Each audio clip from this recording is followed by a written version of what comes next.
یہ امپلیمنٹ کر نہیں پاتے، کیونکہ یہ ہم آج سے نہیں سن رہے، یہ ہم سن رہے ہیں کہ پچھلے 25 سال سے ہم یہ سن رہے ہیں کہ امیروں کے اوپر ٹیکس لگایا جائے گا، جو کہ آج تک وہ ٹیکس کے نیچے نہیں، ٹیکس نیٹ میں نہیں آ سکے۔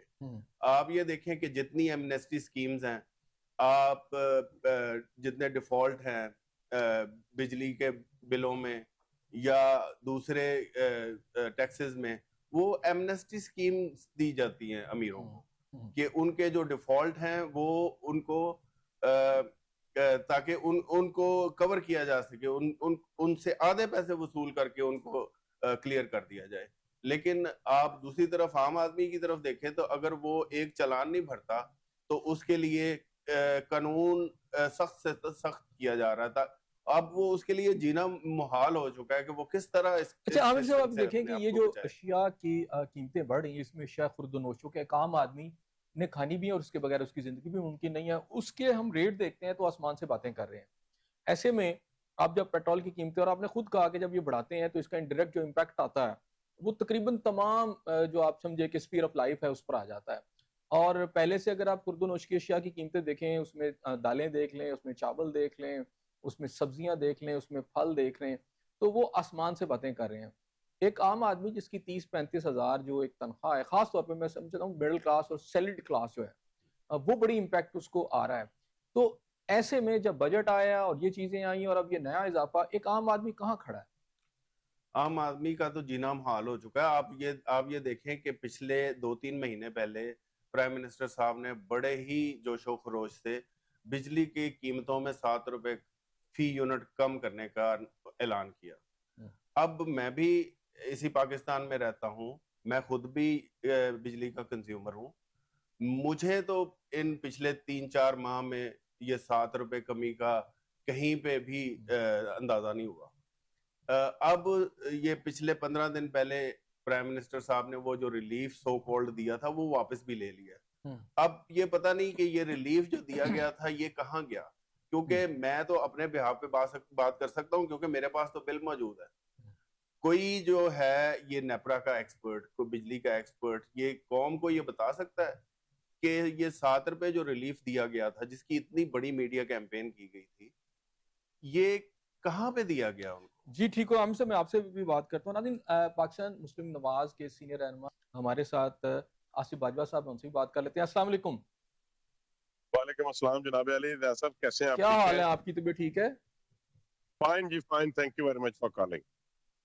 اچھا یہ بتائیے گا کہ اس وقت جو صورتحال ہے، آپ کو پتہ ہے کہ باجوہ صاحب کے ایک عام آدمی کی زندگی جیرن ہو چکی ہے اور مہنگائی اس قدر زیادہ ہے کہ اس کے جو تازیانے ہیں حکومت کوئی بھی موقع نہیں جانے دے رہی ان کی کمر پہ برسانے کے لیے۔ اب 10 روپے پیٹرول کی قیمتیں بھی چند دن پہلے ہوئی اور اب اس میں اضافہ ہوا، اب 5 روپے پھر مزید اضافہ ہو گیا ہے۔ کیا کہتے ہیں اس کے اوپر؟ دیکھیں سر، گزارش یہ ہے کہ یہ مجھ سے زیادہ آپ کے علم میں ہے اور آپ کو مکمل اس کی انفارمیشن ہے، بڑے باخبر صحافی ہیں کہ یہ جو پیٹرول کی قیمتیں ہیں یہ آپ کے علم میں ہے کہ جو کمپنیز ہیں، جو اوگرا ہے، اس میں گورنمنٹ کا کوئی پروفٹ نہیں ہے، جو طے شدہ ریٹ ہے لیوی کے وہی ہیں۔ اس کے بعد کبھی اس گورنمنٹ نے کوئی انکریز نہیں کیا ہے۔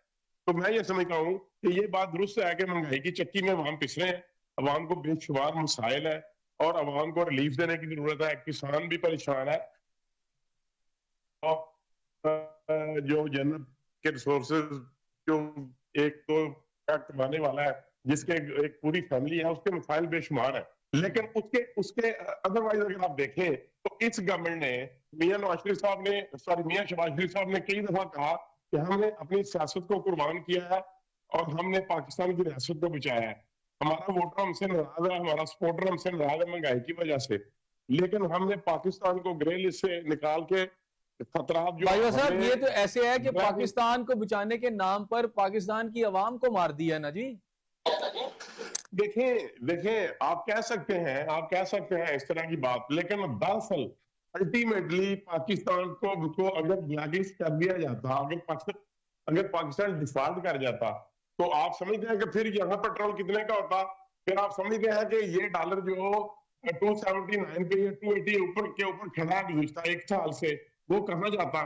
تو اس لیے میں یہ سمجھتا ہوں یہ بات درست ہے. اچھا بھائی صاحب ابھی میں چاہ رہا ہوں مجھے اس بات کا بھی جواب دیں. آپ یہ کہہ رہے ہیں کہ پاکستان کو بچا لیا, ڈیفالٹ کر رہا تھا. اچھا غریب جو عوام ہے اس کی تو باقاعدہ میرا پوائنٹ سن لیجیے گا, اس کی تو باقاعدہ کھال اتاری جا رہی ہے, جبکہ اسپیکر اور آپ کے جو نیشنل اسمبلی آپ کا جو سینٹ ہے اور اسپیکر جو ہے وہ دیکھیں ان کی تنخواہوں میں 3-3 لاکھ سے اٹھا کر 22-23 لاکھ ہو گیا. آپ کے جو پارلیمنٹیرینز ہیں ان کی تنخواہوں میں 300-400 گنا اضافہ ہو گیا. آپ کے ایف بی آر کے جو افسران ہیں, آپ کی جو بیوروکریسی ہے, آپ کے جو ججز ہیں, مطلب خوشنما اضافہ کر دیا کہ ان کی تنخواہوں میں, ان کی مرات میں.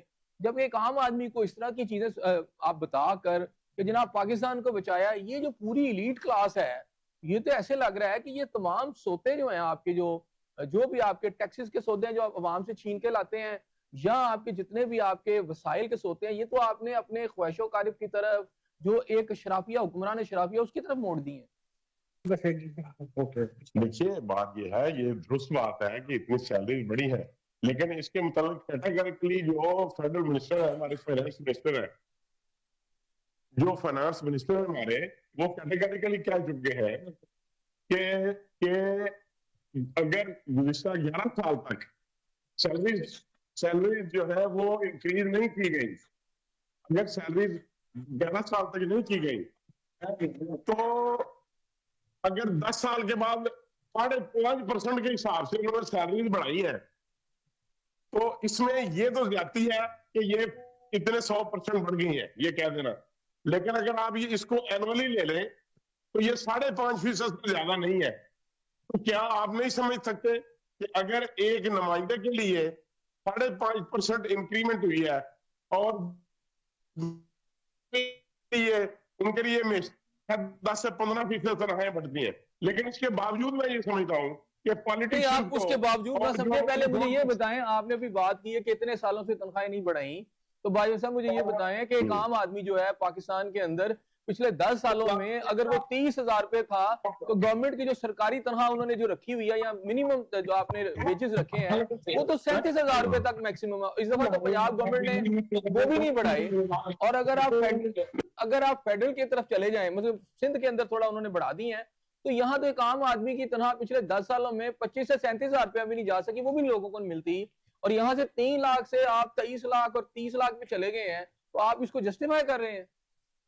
نہیں, بالکل میں جسٹیفائی نہیں کر رہا, لیکن میں صرف آپ کو میں سمجھانے کی ایک ناکام سی کوشش کر رہا ہوں. دیکھیں یہ جو 25 سے 35 37 یا 40 لاکھ تک تنخواہ گئی ہے, یہ انسکلڈ پرسن کی ہے, انٹرینڈ پرسن کی ہے. جو لوگ مثال کے طور پہ جو لوگ نیا کام شروع کرتے ہیں, جو لوگ انسکلڈ ہیں, ان کے لیے ہے. یہ منیمم ویج ہے, یہ میکسیمم نہیں ہے سر, یہ منیمم ویج ہے اس آدمی کے لیے جو پہلے دن کسی فیکٹری میں جا کے کام کرتا ہے, جو انٹرینڈ ہے, جو انسکلڈ ہے, یہ اس کی ویج ہے.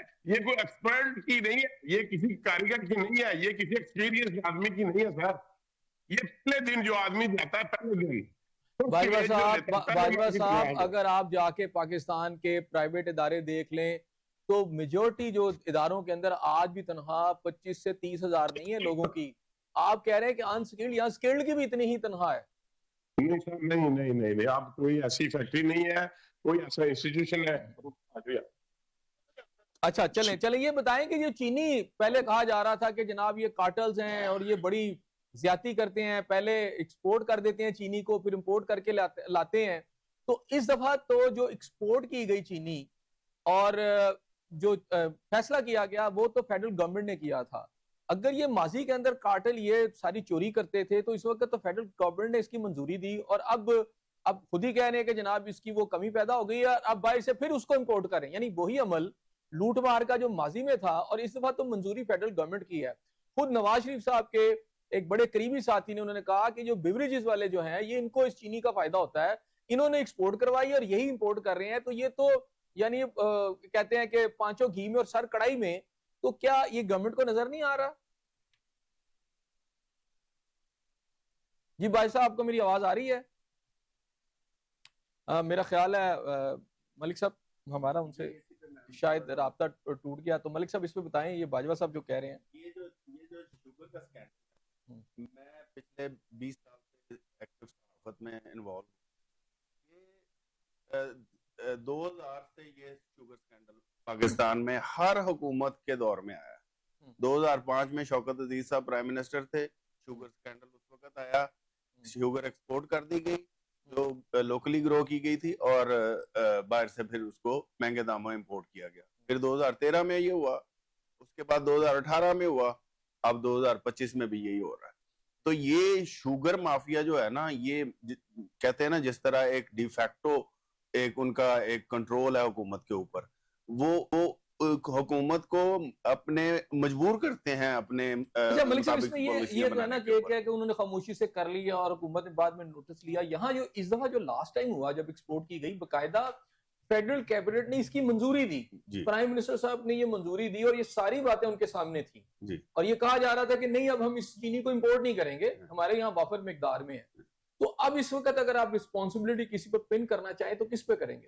میرا خیال ہے جو حکومت وقت ہے, جو پرائم منسٹر صاحب ہیں, ذمہ داری ان کی بنتی ہے, کیونکہ اگر ایکسپورٹ ہو رہی ہے چینی تو اس کو پھر اسی چینی کو مہنگے داموں امپورٹ کرنا, یہ سائیکل کتنی دفعہ چلے گا؟ یہ عام آدمی کو نظر آ رہا ہے تو کیا پرائم منسٹر صاحب یا فائنانس منسٹر صاحب کو نظر نہیں آ رہا؟ اور دوسرا یہ میں بات کرنا چاہوں گا, باجوہ صاحب نے کہا کہ اس کو ڈیفالٹ سے پاکستان کو بچایا ہے. یہ دیکھیں جب پی ڈی ایم کی حکومت تھی اس موجودہ دور حکومت سے پہلے, وہ اس میں یہ کلیم کرتے تھے کہ ہم نے پاکستان کو ڈیفالٹ سے بچا لیا. اب یہ ایک نئی حکومت نیا مینڈیٹ لے کے آئے ہیں, اب ان کی ذمہ داری تھی کہ ملک کو سٹیبلٹی کی طرف لے کے جاتے, مہنگائی کم کرتے, لیکن آپ یہ دیکھیں کہ موجودہ حکومت نے پاکستان کا ریکارڈ ترین قرضہ لے چکے ہیں اور یہ جو ریکور ہو رہا ہے یہ پاکستان کے عوام کے اوپر, غریب عوام کے اوپر بوجھ ڈال کے ریکور کیا جاتا ہے. 8,000 ارب روپیہ اس کی قسط جاتی ہے. تو آپ یہ دیکھیں کہ وہ عام آدمی بیچارہ کتنا برداشت کر سکتا ہے. وہ 2 3 ساری فیملی کے سارے بچے انہوں نے کام پہ لگایا, چائلڈ لیبر کا اضافہ ہو گیا ہوا ہے, اور دوسرا 2 3 لوگ کام کرنے پر مجبور ہیں. لوگوں کی سوشل لائف ختم ہو چکی ہے, لوگ تو مہنگائی کی چکی میں پس کے رہ گئے ہیں. تو اس لیے میں حکومت وقت کی توجہ دلانا چاہتا ہوں کہ وہ خدارا عوام کے متعلق کچھ سوچیں. یہ ٹیکسز جو ہے عوام کا یہ کچومر نکال چکے ہیں. اچھا اس میں بتائیں عامر صاحب کہ ابھی جب ہم نے ماضی میں بھی دیکھا کہ جب پیٹرول کی قیمتیں بڑھتی ہیں تو اس سے ہمیں پتہ چلتا ہے کچھ دنوں کے بعد کہ جی بجلی کی قیمتیں بھی بڑھ گئی ہیں, اور ایک طرف تو پرائم منسٹر صاحب یہ کہہ چکے ہیں کہ کاسٹ آف پروڈکشن جو ہے جب تک کم نہیں کی جائے گی پاکستان کی انڈسٹری نہیں چل سکتی. تو آپ کاسٹ آف پروڈکشن جب تک بجلی کی قیمتیں نیچے نہیں لائیں گے تو وہ نہیں ہو سکتی, کاسٹ آف پروڈکشن اوپر ہی رہے گی. اب اس میں پیٹرول کا جب اضافہ کر دیں گے تو وہ مزید اوپر چلی جائے گی. انڈسٹری کی صورتحال یہ ہے کہ لاہور چیمبر آف کامرس کے جو پریزیڈنٹ ہیں ان کو ہم سن رہے ہیں آج کل, وہ چیخ رہے ہیں اور یہ کہہ رہے ہیں کہ جناب یہاں تک نوید سنا رہے ہیں کہ یہاں کا جو انڈسٹریلسٹ ہے وہ یہاں اس ملک سے بھاگ جائے گا. یہ صورتحال ہے. ایسی صورتحال کے اندر جب یہ آپ نے دیکھا کہ پیٹرول کی قیمتیں بڑھ گئی ہیں اور عوام کی جو صورتحال ہے, چند دن پہلے آپ کو پتہ نا 30-35 ہزار روپے کا صرف بل تھا, اس کی ریکوری کے لیے جو طریقہ کار اپنایا گیا, جس طرح ایک شخص کو مارا پیٹا گیا, مار پیٹ کے گرفتار کیا گیا, جیل بھیجا گیا, اور اس کا بیٹا پھر اس کی وجہ سے اس نے خودکشی کر لی تیزاب پی کے. تو عام لوگوں کی حالت یہ ہے, اوپر سے آپ کے قوانین اتنے سخت بنا دیے گئے ہیں, اچھا خود ہی یہ قیمتیں بڑھاتے ہیں اور پھر اسی ریکوری کے لیے ریاست اپنے جبر کے ساتھ عوام کے اوپر نظر آ رہی ہے. یہ جو ایک نیا ٹرینڈ آیا ہے جس میں پہلے ہم نے کبھی نہیں دیکھا تھا کہ 30-35 ہزار روپے کی ریکوری کے لیے آپ کے حکومتی مشینری چلی جائے اور مار پیٹ شروع کر دے, تشدد کر کے لے کے جایا جائے. مطلب یہ تو ہم نے کبھی بھی نہیں دیکھا تھا جو اس وقت اس حکومت کے اندر ہمیں نظر آ رہا ہے. جی آپ یہ دیکھیں کہ اگر آپ پیٹرول کی قیمت کی پرائس یا الیکٹریسٹی کی قیمت کی پرائس جو ہے نا, یہ اگر ریجن میں آپ کمپیئر کر لیں تو پاکستان میں تقریباً 5 گنا زیادہ ہے اپنے ارد گرد کے ممالک سے. بنگلہ دیش میں, سری لنکا میں, انڈیا میں, افغانستان میں, جن کی جو 20 سال سے جنگ میں تھا افغانستان, وہاں پہ اتنی قیمت بجلی کی نہیں ہے جتنی پاکستان میں بڑھا دی گئی ہے. اچھا سلیب سسٹم ہے انٹرنیشنلی, سلیب سسٹم ہے, لیکن جو پاکستان میں سلیب سسٹم ہے یہ تو ایک بڑا اوپریسو سسٹم ہے. ٹھیک ہو گیا, میں آپ سے بات کرتا ہوں. ناظرین ہمارے سے سینئر تجزیہ کار ڈاکٹر خالد رسول صاحب مجھ سے بات کر لیتے ہیں. السلام علیکم ڈاکٹر صاحب. جی وعلیکم السلام. جی اچھا ڈاکٹر صاحب, پہلے 10 روپے, اب پھر مزید 5 سے 6 روپے اضافہ, پھر اس صورت میں آپ 200 روپے چینی دیکھ رہے ہیں اور وہ ایک پورا ایک بہت بہت بڑا کارٹل نظر آتا ہے، فیڈرل کیبنٹ منظوری دیتی ہے اور یہ کہتی ہے کہ جی ہم اس دفعہ جو ایکسپورٹ کر رہے ہیں تو ہمارے پاس وافر مقدار میں ہے اور ہم امپورٹ نہیں کریں گے، پھر وہ بھی سب کچھ ہو رہا ہے۔ صورتحال ہے کہ عام آدمی جو ہے خودکشیاں کر رہے ہیں، ایک بیٹے کے باپ کو جب تشدد کر کے لے جایا جاتا ہے یعنی عوام کے اوپر، تو نئے لاز، نئے قوانین، اور اس کے اندر پھر یہ ہے کہ بیٹا خودکشی کر لیتا ہے۔ ایک طرف عوام کی حالت، دوسری طرف انڈسٹری کی حالت یہ ہے کہ ہمارے جو لاہور چیمبر آف کامرس کے اس وقت پریزیڈنٹ ہے وہ نوید سنا رہے ہیں، اپنے لوگوں کو کہہ رہے ہیں، حکومت کو وارن کر رہے ہیں کہ ہم پھر انڈسٹری بند کر کے باہر چلے جاتے ہیں۔ تو اس ساری صورتحال کو آپ کیسے دیکھتے ہیں؟ دیکھیں اوور آل یہ مس گورننس ہے at all levels, federal level کے اوپر بھی اور پروونشل لیول کے اوپر بھی۔ جب بھی بجٹ آتا ہے تو اس میں یہ ہے کہ حکومت کی اپنی پرائرٹی سامنے آتی ہیں کہ انہیں آئی ایم ایف کو کنٹینیو کرنے کے لیے پروگرام کو انہیں ہر صورت میں ریونیو چاہیے۔ اب یہ کہ جو بلیک اکانومی ہے یا انڈاکومنٹڈ اکانومی ہے اس پہ تو ان کا بس چلتا نہیں ہے۔ اب لے دے کہ جو ڈاکومنٹڈ اکانومی ہے اسی میں کرتے جا رہے ہیں، پھر اس میں بجلی کا بل بڑھا دیا یا آئل کے اوپر، پیٹرول کے اوپر لیویز بڑھا دی۔ یہ بڑا آسان ہوتا ہے، اس میں سے فیشیئر شارٹ انہیں پیسے مل جاتے ہیں، اور اس میں کیونکہ وہ لیویز بڑھ رہی ہیں تو لہٰذا پچھلی حکومتوں کا بھی یہی آسان طریقہ تھا، ان کا بھی یہی ہے۔ بٹ اوور آل یہ ہے کہ we are in a situation کہ جہاں گورننس جو ہے وہ زوال پذیر ہے اور ڈیلیور نہیں کر پا رہی۔ 25 کروڑ کی آبادی ہے، اب جس طرح کے ہمارے یہاں ماحول اور حالات چل رہے ہیں اس میں نہ انویسٹمنٹ ہو رہی ہے، نہ کوئی روزگار نیا کریٹ ہو رہا ہے، تو یہی کچھ ہوگا جو ہو رہا ہے اس وقت۔ اچھا، ایک حکومت کا جو دعویٰ اس وقت ہمارے سامنے آ رہا ہے وہ یہ ہے کہ اکانومی کو ہم نے ٹریک پہ ڈال دی ہے اور پاکستان کو ڈیفالٹ سے بچا لیا، اب اکانومی بہتر ہوگی۔ یہ کس حد تک درست ہے یہ دعویٰ؟ دیکھو ڈیپینڈ کرتا ہے اس دعوے کے آپ کس طرف کھڑے ہیں۔ اگر آپ ان کی طرف کھڑے ہیں تو ان کے پوائنٹ آف ویو سے ٹھیک ہے، لیکن اگر آپ اس دعوے کے اس طرف کھڑے ہیں جہاں عوام ہے اور ہم لوگ ہیں تو وہ ہمیں پتہ ہے کہ 1922 کے بعد، 2022 کے بعد اب تک کیا بیتی ہے لوگوں کے ساتھ اور اس کی کاسٹ کیا ہے۔ جو یہ سو کالڈ سٹیبلٹی کہی جا رہی ہے اور جو economic stability macro economic indicators کی ہے اس کی بڑی بھاری قیمت عوام نے دی ہے، انفلیشن کی شکل میں دی ہے، بے روزگاری کی شکل میں دی ہے، پولیٹیکل انسٹیبلٹی کی شکل میں دی ہے، تو دیر از اے ہیوج کاسٹ۔ لیکن کیونکہ اگر آپ حکومت کی سائڈ پہ کھڑے ہیں تو وہ کیونکہ حکومت ان کی انہی چیزوں کے اوپر کھڑی ہے تو لہٰذا ان کے نزدیک تو انہوں نے کمال کر دیا۔ لیکن یہ ہے کہ ریالٹی تو وہ نہیں ہے۔ اچھا، ریالٹی تو وہ جو آپ کو بازاروں میں نظر آتی، سڑکوں میں نظر آتی، جو لوگ دوائیوں کی قیمتیں جو ہے نا وہ کتنی گنا بڑھ گئی ہیں، عام سبزی فروٹ کی قیمتیں بڑھ گئی ہیں، اشیاء خوردونوش کی قیمتیں بڑھ گئی ہیں، بجلی کے بل ہیں، پیٹرول ہے۔ ان سے پوچھئے کہ جناب اپنی آپ کے پچھلے 3 سالوں میں کتنے حالات بہتر ہوئے ہیں اور کتنی اچھا، بلے ابھی بلے ہوئی ہیں۔ حکومتی ایک ہمارے ساتھ ان کے ایک زوما موجود تھے مسلم نواز کے، ان کا یہ کلیم تھا کہ جناب یہ جو تنخواہیں بڑھا دی گئی ہیں اسپیکر کی اور سینیٹر کی، سینٹ کے چیئرمین کی، یعنی 2-3 لاکھ روپے سے وہ چلی گئی 22-23 لاکھ، اور باقی آپ نے پارلیمنٹرینز کی تنخواہوں میں اضافہ، تو وہ یہ کہتے ہیں کہ پچھلے 10 سال سے چونکہ اس میں جو اضافہ ہے ہوا نہیں تھا تو اس وجہ سے ہی جسٹیفائیبل ہے۔ لیکن ایک طرف ہم ایک عام آدمی کی تنخواہ دیکھتے ہیں، جو منیمم تنخواہ آپ نے ویجز رکھے ہیں 37,000 روپیہ، وہ بھی لوگوں کو میجورٹی کو نہیں ملتی اور اس میں کوئی اضافہ بھی نہیں ہے۔ دوسری طرف پارلیمنٹیرینز کی 300 گنا اضافہ ہے، تو کہاں ہم اس کو سٹرائک کریں گے بیلنس کو؟ اس میں 2 چیزیں جی واضح طور پہ۔ پہلی بات تو یہ ہے کہ اگر انہیں کوئی عوام کا دکھ درد ہوتا تو پچھلے 10 سال اگر گزار لیے تھے انہوں نے اسپیکر نے اور سینٹ چیئرمین نے غربت میں اور اتنی تنگی ترشی میں گزار لیے تھے، 2-4 سال اور گزار لیتے، ٹھیک ہے نا، تو اگر اتنی ہی مطلب تھی تو۔ لیکن یہ ہے کہ انہوں نے مناسب نہیں سمجھا، خیر وہ واپس بھی ہو گئی، اس میں اضافہ آگے نہیں ہوا، پارلیمنٹیرین کی تنخواہوں میں ضرور اضافہ ہوا ہے۔ تو بنیادی طور پہ یہ ہمارے یہاں ایلیٹ کیپچر ہے، ایلیٹ کے اپنے مسائل ہیں، وہ اپنے انداز میں سوچتے ہیں، عوام کا فکر فاقہ پتہ ہی آپ کو جتنا ہے۔ نمبر 1۔ نمبر 2 یہ کہ جو تنخواہیں جب بڑھائی جاتی ہے نا جی، سو اس میں ہوتا بنیادی طور پہ یہ ہے کہ آپ انفلیشن بڑھاتے ہو۔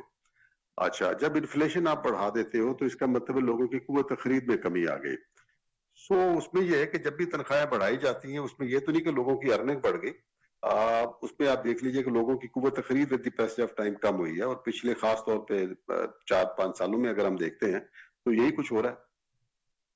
اچھا، ایک اور بات کہ جب آپ اس طرح کی قیمتیں بڑھاتے چلے جاتے ہیں تو اب ایک تو یہ ہے کہ عوام کی کتنی کیپیسٹی ہے، ذرا یہ بتا دیں کہ آپ تار پہ گیلے کپڑے ڈالتے جا رہے ہیں تو ظاہری بات ہے ایک وقت آتا ہے تو ٹوٹ جاتی ہے تار۔ تو ایک تو مجھے یہ بتائیے گا کہ عوام کی کیپیسٹی ابھی کتنی ہے، اور دوسری بات ہے کہ ایک اور بھی ایک پرسیپشن ہے وہ یہ ہے کہ جی جوتے اور مار لیں لیکن جلدی مار لیں۔